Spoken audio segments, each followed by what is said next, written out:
Cerita diawali dengan memperlihatkan sekelompok preman yang sedang mengamuk di tempat pengolahan sampah, di mana tempat ini rupanya dimiliki oleh seorang pria bernama Dayat, di mana para preman ini adalah suruhan mafia penguasa wilayah yang ingin mengambil alih lahan untuk diubah menjadi tempat wisata.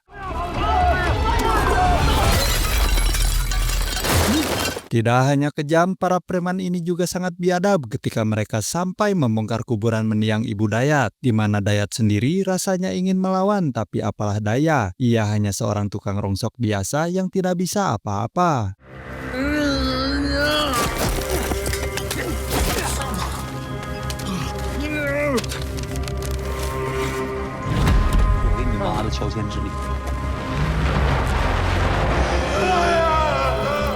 Dan kisah akan berfokus pada seorang kapten polisi bernama Kapten Lei. Ia dikenal sebagai sosok aparat yang jujur, fokus mengikuti prosedur, taat aturan, taat hukum, anti suap, anti cari keuntungan, anti menunda-nunda yang minta pertolongan, sangat disiplin, berani, dan takut makan uang haram.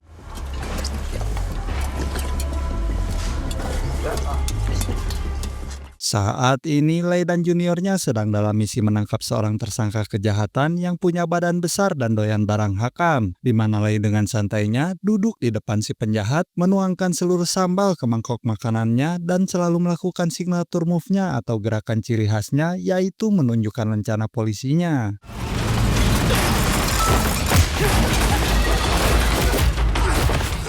Dan ya, terjadilah pertarungan antara Lei dan si penjahat. Secara postur mungkin tidak seimbang, tapi Lei menguasai teknik bela diri jarak dekat yang mampu menjatuhkan siapapun yang menjadi lawannya.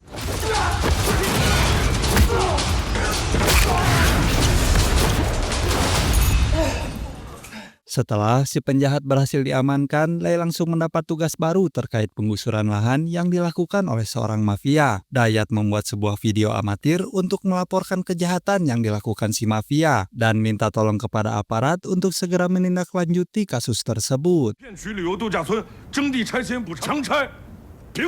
Tanpa mereka semua sadari, sesaat setelah Dayat selesai membuat video tersebut, ia didatangi oleh seorang pria misterius bernama Jiang Chen, seorang eksekutor suruhan si mafia yang ditugaskan untuk menghabisi Dayat, yang dianggap bebal dan sulit diajak kerjasama.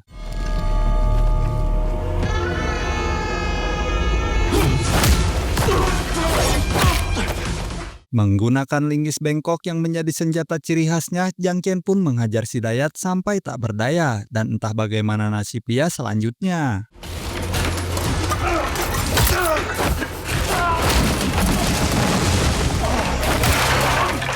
Keesokannya, Lei dan junior pun terlambat datang karena Dayat sudah menghilang. Selesai memeriksa TKP, Dayat dan junior pun bertemu dengan seorang aparat setempat dan mulai berkoordinasi untuk saling membantu satu sama lain.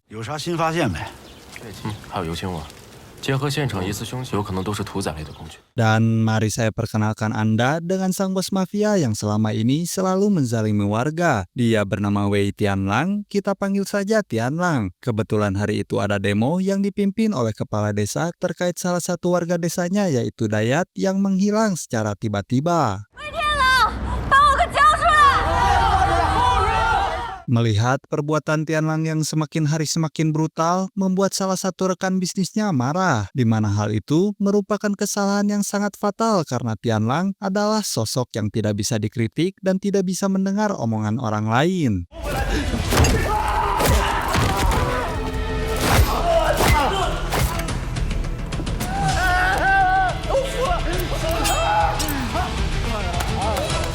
Selesai menganiaya rekan bisnisnya sendiri, Tianlang pun keluar menemui para pendemo. Alih-alih bersikap ramah dan penuh pencitraan, Tianlang justru bertindak sebaliknya. Ia malah memarahi para pendemo dan mengaku tidak ada hubungannya dengan kasus si Dayat. Dibantu kepala desa, adik Dayat yang kita panggil saja Neneng pun mencoba mendesak Tianlang untuk memberitahu di mana kakaknya. Namun dengan sikap yang sama, yaitu acuh tak acuh, Tianlang malah pergi begitu saja tanpa menjawab pertanyaannya.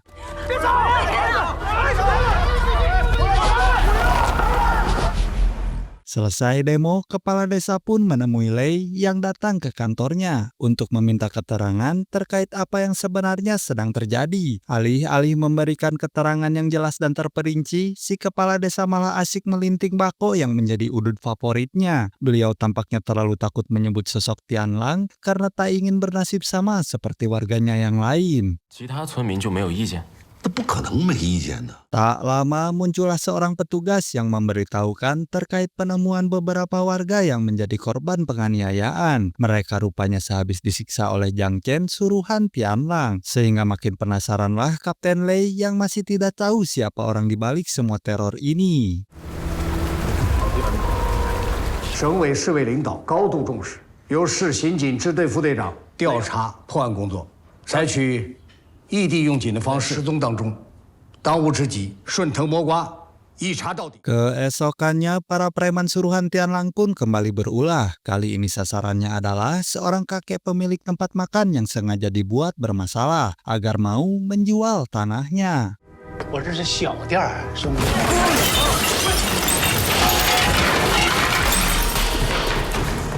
Tak berapa lama muncullah Kapten Lei yang datang ke lokasi. Si kakek pun ditanya terkait ciri-ciri pelaku yang sudah melakukan ini kepadanya. Namun sama seperti kepala desa, beliau terlalu takut buka suara dan memilih untuk tidak memberikan keterangan yang jelas. 没事， 不用了。 Pada akhirnya, Lei dan kawan-kawan pun harus mencarinya sendiri. Beruntung ada CCTV di dekat TKP, sehingga tanpa perlu mendesak si kakek buka suara, Lei akhirnya berhasil mendapatkan plat nomor si bos preman. 砸店的人你们认识啊？ Tiba di hotel tempatnya menginap, Lei langsung mendapatkan telepon dari nomor tak dikenal. Yang ternyata itu adalah Tianlang yang langsung to the point ingin menyuap Lei agar tidak melanjutkan investigasinya, di mana uang suap yang ditawarkan sangat tidak main-main karena 干啥呀这是？ 我的个天哪！ singkat cerita, malam pun tiba. Bermodalkan plat nomor si bos preman, Lei dan Junior pun terlihat sudah berada di tempat pijat, tempat biasa si bos dikretek, di mana Lei langsung masuk ke sana dan diam-diam menggantikan tugas si terapis memijat bos, sehingga 行，差不多行啊！人这手怎么这么硬呢？行了呢，你行了不？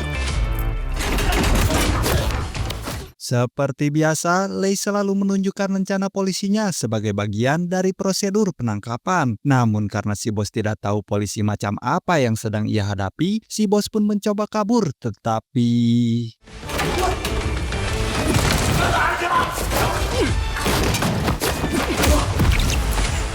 Tak lama muncullah beberapa anak buah si bos yang datang membantu. Namun mereka semua tampaknya bukan tandingan seorang Kapten Lei. Karena hanya seorang diri saja, Lei mampu menumbangkan mereka semua dengan cukup mudah.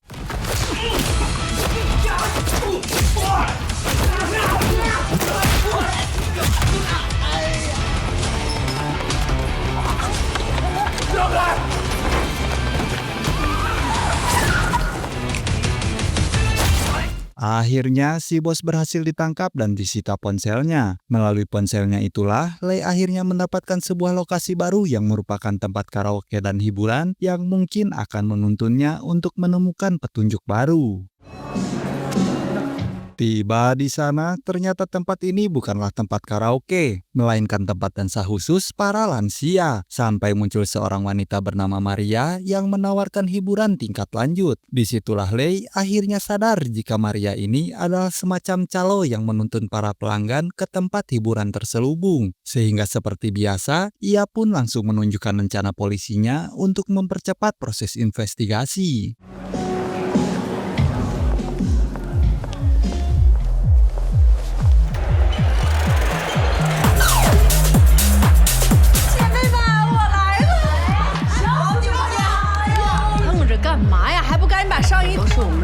最帅的。 Dia bernama Lin Lin, pemilik tempat hiburan ini. Saat ditanya apakah ia mengenal Tianlang, Lin Lin mengaku tidak terlalu kenal dekat dan tidak tahu apa-apa tentangnya. Yang padahal saat itu, Tianlang sedang berada di ruangan lain tepat di hadapan Lei yang sedang bercermin. 警察，来救我！来！ 我陪您喝2杯，助助兴。Keesokannya, Lei yang tak ingin membuang waktu lagi pun langsung mendatangi Tianlang di kantor gedung perusahaannya. Mengetahui Lei akan datang, Tianlang sudah menyiapkan sebuah meja makan penuh dengan makanan mahal dan langka, seperti sangrai bonteng, angen uncal, cobek cile, tutuk oncom, dan lain-lain, yang sedikit pun tidak membuat Lei tertarik. 你把他们的拆迁款装到自己，他们不得吃了我？ Alih-alih merayu dan bersikap baik kepada Lei supaya mau bekerja sama untuk tutup mulut terhadap keterlibatannya dalam kasus ini, Tianlang tampaknya sudah salah paham karena sosok polisi yang ia hadapi saat ini bukanlah aparat konvensional pada umumnya, sehingga 这么对村民，犯了错，我为什么不能惩罚他们？到时候把自己给打进去。 Dan ya, Tianlang akhirnya menunjukkan sosok aslinya dengan mengatakan jika dirinya adalah orang berkuasa, banyak duit, banyak kenalan, tak tersentuh, dan mampu membeli hukum. Tetapi Lei sedikit pun tidak gentar. Ia dengan tenangnya menjawab bahwa apapun status kamu, berapapun uang yang kamu miliki, jika sudah melanggar hukum, aku akan tetap menangkapmu. Malamnya kita akan melihat Tianlang dan Ninding ternyata memang bersekongkol. Mereka sudah menangkap si kakek yang saat ini terikat di kursi, di mana beliau benar-benar disiksa habis-habisan karena dianggap telah buka mulut perihal keterlibatannya dalam kasus ini.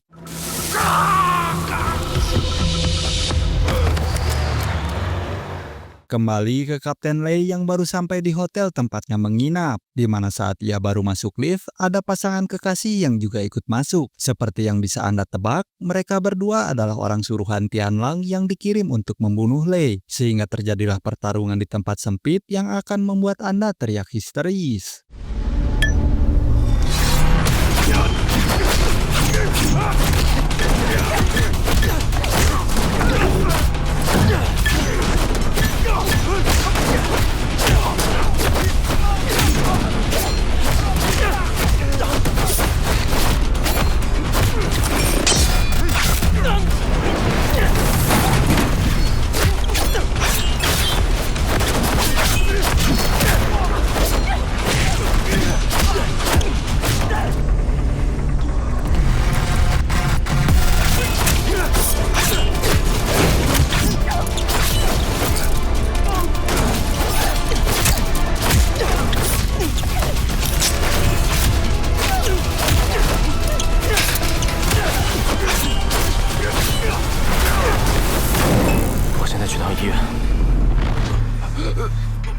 Keesokannya, Lei yang hanya mendapatkan luka kecil pun menjenguk si kakek di rumah sakit. Lei berasumsi jika teror yang selama ini warga alami fix didalangi oleh Tianlang. Namun karena mereka tidak punya cukup bukti, maka akan cukup sulit untuk menangkapnya. 没事吧？没事儿，死鸭子嘴硬。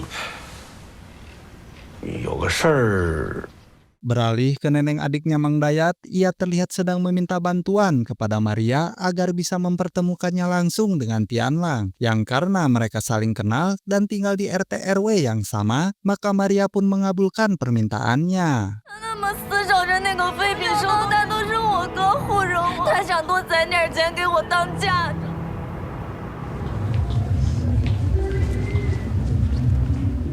Berlokasi di ruang hiburan, Neneng tanpa malu bersujud memohon agar Tianlang memberitahu di mana Dayat kakaknya berada. Bukan apa-apa, setelah kematian ibu mereka, Neneng tidak punya siapa-siapa lagi kecuali Dayat. Terlebih lagi, saat ini Neneng masih kuliah dan hanya dibiayai oleh kakaknya. Sehingga untuk memberinya kesempatan, Tianlang pun meminta Neneng untuk menanggalkan seluruh pakaiannya dan... 孩子。 Ya, ternyata niat Neneng menemui Tianlang adalah untuk mendapatkan rekaman pengakuannya agar bisa diserahkan kepada polisi. Sehingga celakalah Neneng yang harus berada di kandang macan, karena Tianlang langsung menghabisinya dan membuang jasadnya ke sungai. 一个好东西。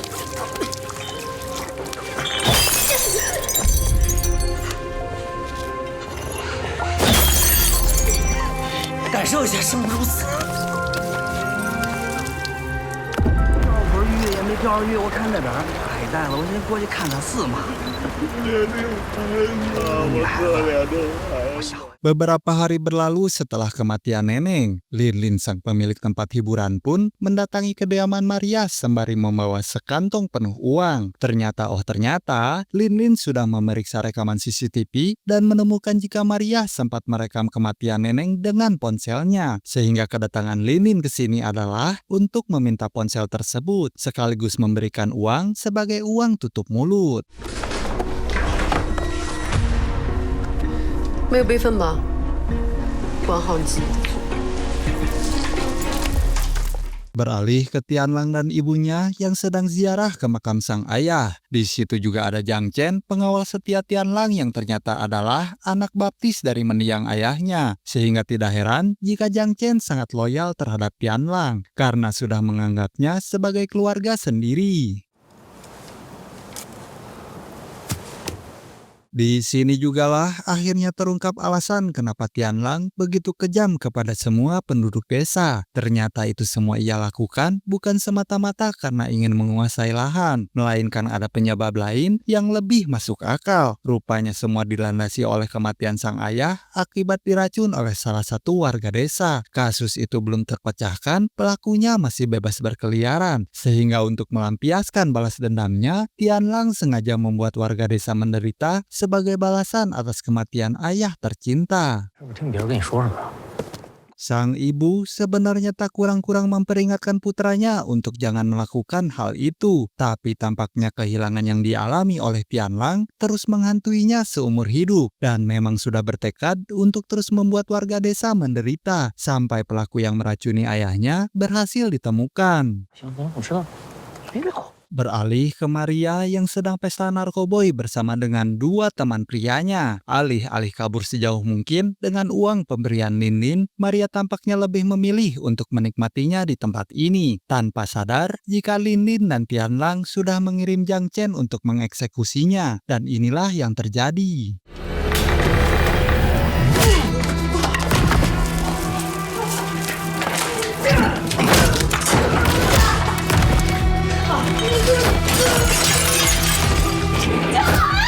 Beralih ke Dayat yang ternyata masih hidup dan sekarang dikurung di bangunan kosong. Tebak siapa yang melakukannya? Ya, bukan Tianlang ataupun Lin. Orang itu ternyata adalah bapak kepala desa. Beliau mengaku sengaja melakukan itu demi untuk keselamatan nyawa Dayat sendiri. 天朗就得把你弄死，你信不信？真是。 Saat Dayat bertanya tentang keadaan neneng adiknya, bapak kepala desa pun mengatakan bahwa semua baik-baik saja. Padahal neneng baru saja ditemukan mati setelah dihabisi dengan sangat keji oleh Tianlang. 饿了吧？哥，哎呀，你快吃饭吧。 Hari demi hari berlalu dengan desakan warga yang meminta Lei dan para polisi segera menangkap Tianlang. Namun dengan bukti yang tidak mereka miliki, Lei dan kawan-kawan pun belum bisa melakukan apa-apa. Sehingga Tianlang yang merasa di atas angin pun terus bertindak arogan dengan menyiksa dan mengancam satu persatu warga agar tetap tutup mulut. Yang pada akhirnya membuat seluruh warga semakin menderita.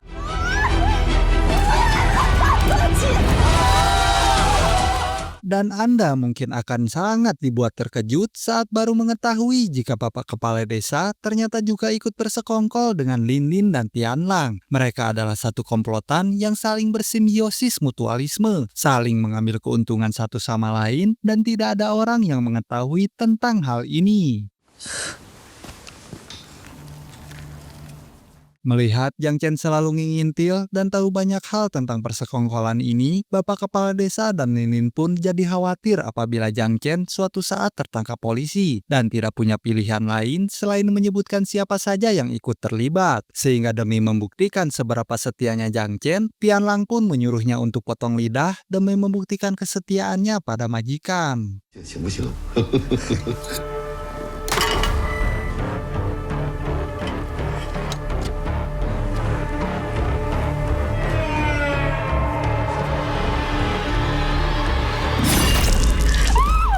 Keesokannya, Lei terlihat menemui Lin untuk menyelidiki kasus kematian si Maria, di mana ia justru malah tak sengaja melihat petunjuk lain berupa linting udud bekas si kepala desa. Tanpa mempertanyakan hal itu, Lei pun diajak ganti baju, dan tiba-tiba... Ya, Jiang Chen diutus Tianlang untuk menghabisi Lin Din yang dianggap calon ancaman. Beruntung ada Kapten Lei di situ sehingga nyawanya berhasil diselamatkan.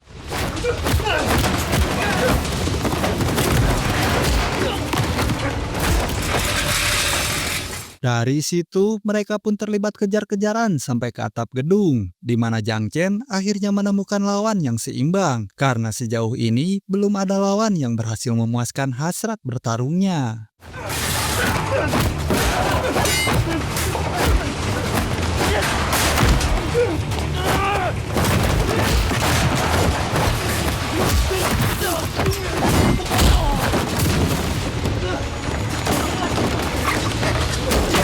Masih dengan senjata yang sama yaitu Lengis Bengkok, Jiang Chen pun mulai kewalahan menghadapi Lei yang sulit tumbang yang pada akhirnya Jiang Chen benar-benar ampun saat Lei menghajarnya sampai tak berdaya.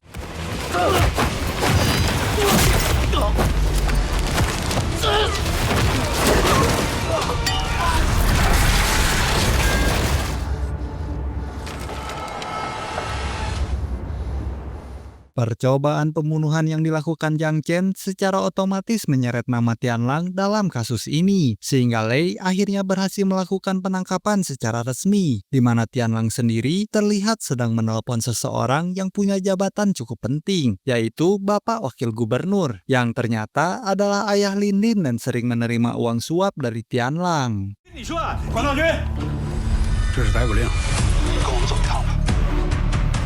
Mengetahui gubernur ditangkap, Tianlang langsung meminta bantuan kepala desa untuk melarikan diri keluar kota. Entah apa alasan kepala desa begitu perhatian dan begitu selalu melindungi Tianlang. Namun di saat yang sama, Dayat yang berada di sana pun tak sengaja mendengar suara Tianlang dan memutuskan untuk memeriksa keluar.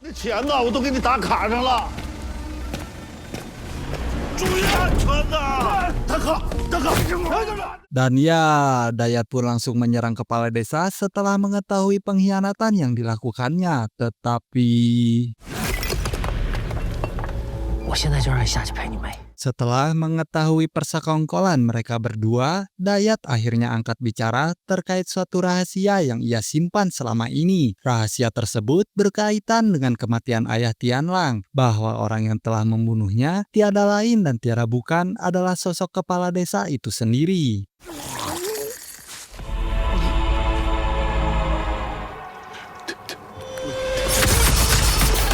Dan Tianlang pun membunuh kepala desa. Ia benar-benar tak menduga jika orang yang selama ini ia cari adalah orang terdekatnya sendiri. Dengan fakta bahwa balas dendamnya sudah terpenuhi, kini Tianlang bisa hidup dengan tenang. Namun ketika ia akan pergi, tiba-tiba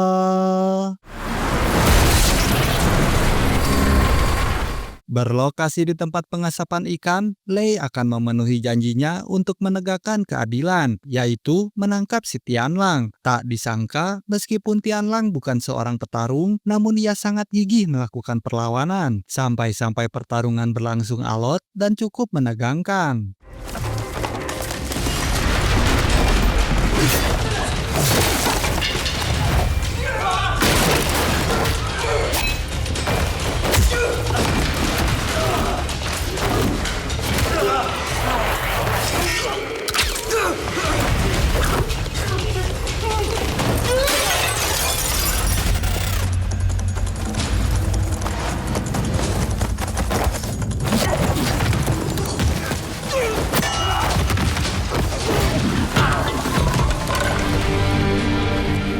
Beberapa waktu berlalu setelah Tianlang resmi jadi narapidana, sang ibu pun datang menjenguk untuk memberitahukan satu rahasia lagi yang mungkin bisa dibilang bagian paling penting dan bagian paling plot twist, bahwa sewaktu Tian belum lahir, ibu dan kepala desa pernah punya hubungan gelap alias berselingkuh. Demi memuluskan hubungan mereka, si kepala desa pun meracuni ayahnya sampai mati. Namun takdir berkata lain, si ibu dan kepala desa tetap tidak bisa bersama akibat desakan keluarga. Sehingga dengan kata lain, Tian Lang adalah anak kandung kepala desa. Yang hal itu memang sudah dibuktikan dengan perlakuannya yang selalu perhatian, peduli, melindungi, dan Tian juga terlanjur membunuhnya. Sehingga dapat kita simpulkan bahwa barang siapa diuji lalu bersabar, diberi lalu bersyukur, dizolimi lalu memaafkan, dan menzolimi lalu beristighfar, maka bagi mereka keselamatan, dan mereka tergolong orang-orang yang memperoleh hidayah.